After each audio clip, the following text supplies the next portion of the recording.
ক্ৰয় ধান ক্ৰয় ফসল বীমা আমি কৃষকসকলকো বহুখিনি সহায় কৰিব পাৰিছো এই বছৰটোত আৰু এই বছৰটোত আমি বিভিন্ন ধৰণে দৰিদ্ৰ লোকক বিনামূলীয়া চাউল আদিৰে আমি ৰেশন কাৰ্ডৰ কাভাৰেজ বহুত বঢ়াব পাৰিছো এই বছৰটোত 2025ত ৰেশন কাৰ্ডৰ দোকানৰ জৰিয়তে দালি নিমখ আৰু চেনি প্ৰদানৰ বাবেও ৰাজ্য চৰকাৰে বিশেষ ব্যৱস্থা হাতত ল'ব যাতে বজাৰতকৈ কম দামত ৰেশন কাৰ্ড দোকানৰ জৰিয়তে দৰিদ্ৰ লোকে মধ্যবিত্ত লোকে দালি চেনি আৰু নিমখ কম দামত পাব পাৰে আমাৰ গোটেই কেইটা 6 শিডিউল ডিস্ট্ৰিক্ট বা 6 শিডিউল কাউন্সিলে এই বছৰ যোৱা বছৰটোত যথেষ্ট ভাল কাম কৰি আছে আপোনালোকে যদি কেতিয়াবা এই কাউন্সিল কেইখনলৈকে যায় তেতিয়ালে দেখিব যে এটা শান্তিৰ দ্বীপলৈ পৰিণত হৈছে যোৱা বছৰটো আমাৰ কাৰণে এটা গৌৰৱৰ ক্ষণ আছিল যে বিধ্বংসী বানপানীৰ পিছতো মাত্ৰ 5টা জায়গাতহে মথাউৰি ভাঙিছিল এক প্ৰকাৰ আমি যি ৰেজিলিয়েন্ট এম্বেকমেন্ট আমাৰ যেটো কৰাৰ প্ৰচেষ্টা আছিল তাত আমি সফল হ'ব পাৰিছো আৰু এই বছৰত আমি 250 কিলোমিটাৰ মথাউৰি যত নেকি ব্ৰহ্মপুত্ৰ বা গোটেই নদী বা সমূহত নাছিলে তাত আমি মথাউৰি বনাবৰ বাবে আমি আগবাঢ়িছো যোৱা বছৰটোত চৰাইদেউৰ কথা কোৱাৰ উপৰিও আমাৰ বাবে গৌৰৱৰ ক্ষণ আছিল যে বৰপেটা মাজুলী বটদ্ৰৱা আমি ভূমি সংৰক্ষণৰ বাবে বিশেষ ব্যৱস্থা আমি হাতত ল'ব পাৰিছিলো যে আইকনিক লোকেশনৰ 5 কিলোমিটাৰ পৰ্যন্ত কোনো যাতে সেই স্থানৰ বাহিৰৰ লোকে মাটি ক্ৰয় কৰিব নোৱাৰে তাৰ আমি ব্যৱস্থা কৰিব পাৰিছিলো কৰিমগঞ্জ জিলাক শ্ৰীভূমি শংকৰদেৱ নগৰক শ্ৰীমন্ত শংকৰদেৱ নগৰ মণিপুৰী ভাষাক এছ'চিয়েট অফিচিয়েল লেংগুৱেজ আৰু লাচিত বৰফুকনৰ প্ৰতিমূৰ্তি এই গোটেই বিলাকৰ উপৰিও খেল মহাৰণ সাংস্কৃতিক মহাৰণ আদিয়ে অসমত এটা নতুন উৎসাহ আৰু উদ্দীপনাৰ পৰিৱেশ নিৰ্মাণ কৰিব পাৰিছিল মই এটাই অনুৰোধ কৰিব পাৰিম বা অসমবাসী ৰাইজক মই এটাই অনুৰোধ কৰিম যে অসমত এটা আন্দোলন বিবৰ্জিত পৰিৱেশত উন্নয়নে এটা নতুন গতি লাভ কৰিছে যোৱা বছৰ যেতিয়া আমি ষ্টেটিষ্টিক্স দিও যে আন্দোলন হোৱা নাই ধৰ্ণা হোৱা নাই মানুহে ক'ব পাৰে যে এটা পৰিসংখ্যা কিন্তু পৰিসংখ্যাৰ ফলাফল কি ফলাফল হল যোৱা বছৰ অসমত ৭৫ লাখ টুৰিষ্ট আহিছে and it is a parliamentary answer ২৩,০০০ foreign tourist আৰু ৭৫ লাখ domestic tourist অসমলৈ আহিছে টায়াৰ জ্বলোৱাৰ খবৰে বন্ধৰ বাতৰিয়ে পৰ্যটকক আতৰাই লৈ যায় আৰু এই পৰ্যটকসকল আহি চৰকাৰী আবাসত নাই the money which is being spent is not coming to the government eskaka বহুতে কয় যে গভৰ্ণমেণ্টৰ নিবাস হ'ব লাগে গভৰ্ণমেণ্টৰ লজ হ'ব লাগে গভৰ্ণমেণ্টৰ লজ হলে আমাৰ যুৱক যুৱতীৰ কি লাভ হ'ব আজি অসমৰ মানস কাজিৰঙা যুৱক যুৱতীয়ে হোমষ্টে বনাইছে হোটেল বনাইছে জীপ সাফাৰী কৰিছে যোৱা 7 দিনত কাজিৰঙাত হাতী নাই কাজিৰঙাত জীপ নাই আজি যদি ময়ো যাওঁ কওঁ যে মই মুখ্যমন্ত্ৰী আহিছো মোক হাতীত উঠিব লাগে মোৰ কাৰণেও হাতী নাই ৰাজ্যপাল গলেও আজিৰ দিনটোত হাতী নাই ৭৫ লাখ টুৰিষ্ট যোৱা বছৰ আহিছে আৰু মোদী ডাঙৰীয়া কাজিৰঙাত ৰাতি থকাৰ পিছত ভূটানৰ ৰজাৰ কাজিৰঙাত আগমনৰ পিছত আৰু ভাৰতৰ ৰাষ্ট্ৰপতিৰ কাজিৰঙাৰ আগমনৰ পিছত Kaziranga has got a new traction Modi ডাঙৰীয়াই মোক এবাৰ কৈছে যে এনিশা মই মানসতো কটাম so he is becoming a very big brand ambassador for Assam tourism আৰু আমি বিশেষকৈ সোশ্যাল মিডিয়াত নৰেন্দ্ৰ মোদীৰ কাজিৰঙা ভ্ৰমণৰ যিখন ফটো যোৱা বছৰৰ one of the most viral pictures যোৱা বছৰ সোশ্যাল মিডিয়াৰ আটাইতকৈ ভাইৰেল পিকচাৰ সমূহৰ ভিতৰত that was one of the most viral pictures গতিকে আমি সকলো ফালৰ পৰা অসমৰ ডেভেলপমেন্টৰ কাৰণে য'ত যেনেকে সহায় ল'ব পাৰোঁ আমি প্ৰত্যেকটো সোৰ্স ইউটিলাইজ কৰাৰ কাৰণে চেষ্টা কৰিছোঁ যাতে কোনো এটা সোৰ্সেই বাকি থাকি নাযায় মই আশা কৰিছোঁ যে এই বছৰটোত আমি এনেদৰে আগবাঢ়িব পাৰিম 25 চনতো আৰু এটা ষ্টেটিষ্টিক্স দি মই সামৰণি মাৰিছোঁ যোৱা বছৰ উগ্ৰবাদীৰ গুলিত নিহত পুলিচ বা পুলিচ উগ্ৰবাদীৰ গুলি বোমা বিস্ফোৰণত আহত বা নিহত ব্যক্তিৰ সংখ্যা নীল অসমত এনেকুৱা পৰিবেশ আগত কেতিয়াও নাছিলে both civilian and army military police casualty both figures are nil গড়ৰ নিহতৰ সংখ্যা it has come down to 2 one in Manas one in Kaziranga otherwise অসমখন যোৱা বছৰ যথেষ্ট আমি নতুন নতুন মাইলৰ খুঁটা স্পৰ্শ কৰিব পাৰিলো মই আপোনালোকৰ জৰিয়তে অসমবাসী ৰাইজক কৃতজ্ঞতা জনাইছো আৰু আমাৰ লগত একেলগে কাম কৰা অসম চৰকাৰৰ বিষয়া কৰ্মচাৰী আমাৰ মন্ত্ৰী সভাৰ সদস্য বিধায়ক সকলোকে ধন্যবাদ জনাইছো আৰু আমাৰ চৰকাৰৰ কামকাজক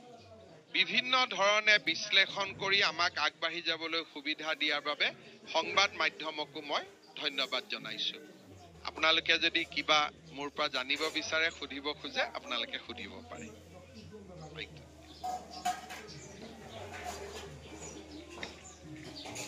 মুখ্যমন্ত্ৰী ডাঙৰীয়া প্ৰথমতে আপোনাক লগতে আপোনাৰ কেবিনেট সদস্য আৰু সকলোকে নৱবৰ্ষৰ শুভেচ্ছা জনালো আপুনি বিগত সময়ছোৱাত আপোনাৰ চৰকাৰ খতিয়ান দাঙি ধৰিছে সুন্দৰভাৱে বহুখিনি কাম হৈছে চেষ্টা কৰিছে চৰকাৰখনে কিন্তু এটা কথা বিৰোধী পক্ষে আপোনালোকক সততে সমালোচনা কৰি আছে সেইটো হৈছে ৰাজ্যৰ বিত্তীয় পৰিস্থিতিক লৈ যোৱাবাৰ এছেম্বলিত আমাৰ মাননীয়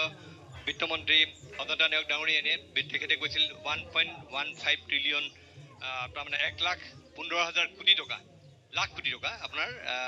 ৰাজ্যৰ ধাৰৰ বোজা তাৰ পৰৱৰ্তী সময়ছোৱাত আপোনালোকে আৰু ধাৰ ল'বলগীয়া হৈছে কিন্তু আমি দেখিছোঁ যে কোনো উন্নয়নমূলক কাম কাজ স্থবিৰ হৈ পৰা নাই বা দৰমহাও সকলোৱে সময়মতে পাই আছে আচলতে বিত্তীয় পৰিস্থিতিৰ প্ৰকৃত ছবিখন কি আছে চক ধাৰ লোৱাটো ভাৰত চৰকাৰৰ নিয়ম আমাৰ ভাৰত চৰকাৰৰ নিজৰ বাজেটখনো যদি আপোনালোকে চাই ভাৰত চৰকাৰেও ঋণ লয় আৰু যিকেইটা বিৰোধী পক্ষই সমালোচনা কৰিছে তেওঁলোকৰ য'ত চৰকাৰ চলি আছে তেওঁলোকো ঋণ লয় loan is a source of financing আৰু ৰিলায়েন্সেও যদি এটা উদ্যোগ কৰিছে তাত নিজৰ টকা নলগায় তাত বেংকৰ পৰাই টকা ল'ব যদি আমি চাব যাওঁ ভাৰতৰ যি 5খন ৰাজ্যৰ আটাইতকৈ লোন কম তাৰ ভিতৰত অসম এখন অসমৰ লোনৰ পৰিমাণ হ'ল এই বছৰত ভাৰত চৰকাৰে মোক অনুমতি দিছে 27,000 কোটি টকা ঋণ লোৱাৰ কাৰণে ই কেনেকে নিৰ্ণয় কৰে জিডিপি 32% কিন্তু আমি এই বছৰ লোন ল'ম মাত্ৰ 17,000 কোটি টকা এই বছৰ মোৰ আপোনালোকে কেতিয়াবা চিঠিখনো ল'ব পাৰিব গভৰ্ণমেণ্ট অফ ইণ্ডিয়া অসমৰ সলিড বিত্তীয় ব্যৱস্থাৰ ওপৰত বিশ্লেষণ কৰি এই বছৰ কৈছে যে অসমে 27,000 কোটি টকা ঋণ ল'ব পাৰে কিন্তু আমি লৈছো মাত্ৰ 17,000 কোটি টকা আৰু এই সময়ছোৱাতে কৰ্ণাটক মহাৰাষ্ট্ৰ তেওঁলোক আমাতকৈ জিডিপিত বেছি লোন লৈ আছে ইন টাৰ্মছ অফ পাৰ্চেন্টেজ গতিকে অসমক লৈ ভাৰত চৰকাৰ সন্তুষ্ট যে আমি আটাইতকৈ কম লোন লৈছো কাৰণ আমাৰ নিজৰ সংসাধন আহিছে কিন্তু মই ভাবো যে আমি বেছিকৈ লোন ল'ব লাগে যাতে আমাৰ জিডিপিটো বাঢ়িব পাৰে আমাৰ যিমানে আমি ইউনিভাৰ্চিটি কৰিম যিমানে আমি উদ্যোগ আনিম তিমানে অসমৰ উদ্যোগৰ গতিটো আমাৰ এমপ্লয়মেন্ট বাঢ়িব যদি আজি আমি লোন লৈ ইয়াত এখন প্ৰটন মেচিন এটা আনিব পাৰো সাপোজ 400 কোটি টকা লাগে ক্যান্সাৰ কেয়াৰত যদি আমি এটা প্ৰটন মেচিন এটা লোন লৈ আনিব পাৰো তেতিয়ালে গোটেই পূৰ্ব ভাৰতৰ পেশেন্টখিনি অসমলৈ আহিব will be the destination for medical tourism গতিকে যিসকলে কয় যে লোন লৈছে তেওঁলোকে প্ৰথম উত্তৰটো দিয়ক যে তেওঁলোকৰ য'ত চৰকাৰ চলি আছে তাত লোন লয় নে নলয় কিন্তু আপোনালোকে যদি ৰিজাৰ্ভ বেংক ইভেন যিকোনো কম্পিউটাৰ কৰি চাই এছেছ কৰে অসমৰ লোন জিডিপিৰ 24% whereas আমাৰ এডমিসিবল আছে জিডিপি 32% গতিকে we are one of the leading state in the country য'ত আটাইতকৈ আমি কম ঋণ লওঁ 1.5 লাখ টকাটো চাব নালাগে জিডিপিটো কিমান বাঢ়িছে কমেনচুৰেট সেই উত্তৰটো হ'ব লাগিব যেতিয়া তৰুণ গগৈ ডাঙৰীয়া জিডিপি 1 লাখ আছিল তেওঁ 5,000 টকা লোন লৈছে মোৰ জিডিপি যেতিয়া 7 লাখ হ'ব মই 35,000 টকা লোন লওঁ আৰু যেতিয়া ভৱিষ্যতৰ 10 বছৰ পিছত এজন মুখ্যমন্ত্ৰীৰ 20 লাখ টকা জিডিপি হ'ব তেওঁ এটা বছৰত 1 লাখ কোটি টকা 1 লাখ এটা বছৰত তেওঁ মিনিমাম 1 লাখ হাজাৰ টকা লোন ল'ব কাৰণ it is a relation is established between debt GDP ratio' বুলি কয় গতিকে আমাৰ যিসকলে লিখে এফালে লিখি গৈ থাকে যিমানে মানুহজন ধনী হ'ব আপুনি যেতিয়া 5,000 টকা দৰমহা পাইছিল বেংকে আপোনাক 500 লোন দিব যেতিয়া আপোনাৰ দৰমহা 50,000 হ'ব বেংকে আপোনাক লোনৰ সংখ্যাটো বঢ়াই যাব গতিকে আমাৰ পকেটখন কিমান বাঢ়িছে সেই কথাটো বিৰোধীয়ে নকয় and will be a million economy by 2020 10 lakh কোটি টকা অসমৰ ডমেষ্টিক উৎপাদন হ'ব তেতিয়ালে মই তাৰ কিমান লোন ল'ব পাৰিম 32% তাৰমানে অসমৰ টোটেল লোন 3,20,000 কোটি টকালৈকে যাব পাৰিব so percentage is maintained not the quantum পৰিশোধ কৰিব কাৰণ আপুনি যেতিয়া আপোনাৰ জেপলৈকে যেতিয়া ইনকাম আহিছে আপুনি পৰিশোধো কৰিব এই বছৰটোত মই তৰুণ গগৈ চৰকাৰে লোৱা গোটেই লোন মাৰি দিলো 2014 চনলৈকে তেখেতৰ চৰকাৰৰ দিনত লোৱা পাই পইচা মই ঘূৰাই দিলো তা বিৰোধীয়েতো মোক সেইটো কোৱা নাই যে তৰুণ গগৈ চৰকাৰ লোৱা লোনো হিমন্ত বিশ্ব শৰ্মাই ঘূৰাই দিলে অসমক আমি ডেট ফ্ৰী কৰি দিলো আপ টু 2014 যিমান চৰকাৰে লোন লৈছিল 2014 লৈকে গোটেইবোৰ লোন আমি উভতাই দিলো আমাৰ এই কাৰ্যকালটোত মাননীয় মুখ্যমন্ত্ৰী ডাঙৰীয়া নতুন বছৰৰ শুভেচ্ছা আপোনালৈ আৰু আপোনাৰ মন্ত্ৰীবৰ্গৰ সতীৰ্থসকল আৰু অসম চৰকাৰৰ প্ৰত্যেকজন কৰ্মকৰ্তালৈ জনালো ধন্যবাদ জনাইছো যে আপুনি আমাক বহুতো ক্ষিপ্ৰ উন্নয়নৰ পৰিসংখ্যা দিলে আৰু আগন্তুক বৰ্ষটো আৰু ভাল হ'ব বুলি আশা কৰিছো মই এটা প্ৰশ্ন তুলিব খুজিছো হেতু হল যে আপুনি বিগত বছৰটোত ঘোষণা কৰিছিল যে অসম চুক্তিৰ 6 নম্বৰ দফাটোৰ যিখিনি কৰণীয় ৰাজ্য চৰকাৰে কৰিব পাৰে সেইখিনি 2025ত আৰম্ভ কৰিব এতিয়া অসম চুক্তি যেতিয়া স্বাক্ষৰ হৈছিল আপোনাৰ মনত আছে যে সেই সময়ত আমাৰ যিবিলাক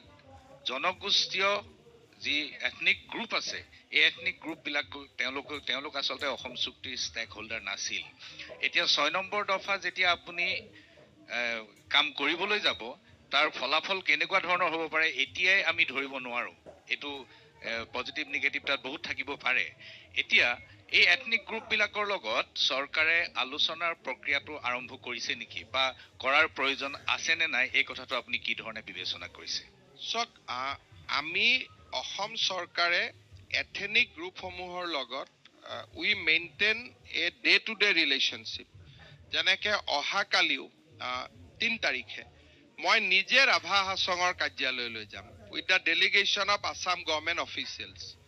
আগতে আমি দিছপুৰত তেওঁলোকক মাতিছিলো এইবাৰ অসম বিধানসভাৰ বাজেট অধিৱেশনখন আমি কোকৰাঝাৰত অনুষ্ঠিত কৰিম প্ৰথম দিনটো আগতে জনগোষ্ঠীসমূহক দিছপুৰত মাতিছিল এতিয়া আমি তেওঁলোকৰ মাজলৈ গৈছো আৰু অসম চুক্তিৰ 6 নম্বৰ দফা মই ভাবো যে বাজেট অধিৱেশনত আমি কেইবাটাও ইমপ্লিমেন্টেশন দেখা পাম কিন্তু তাত কেইটামান ডিবেটেবল ইস্যুজ আছে যাৰ লগৰ কাৰণে আমি আছুৰ লগত নিৰন্তৰ বহিব বিচাৰিছো বিপ্লৱ শৰ্মা কমিটি এটা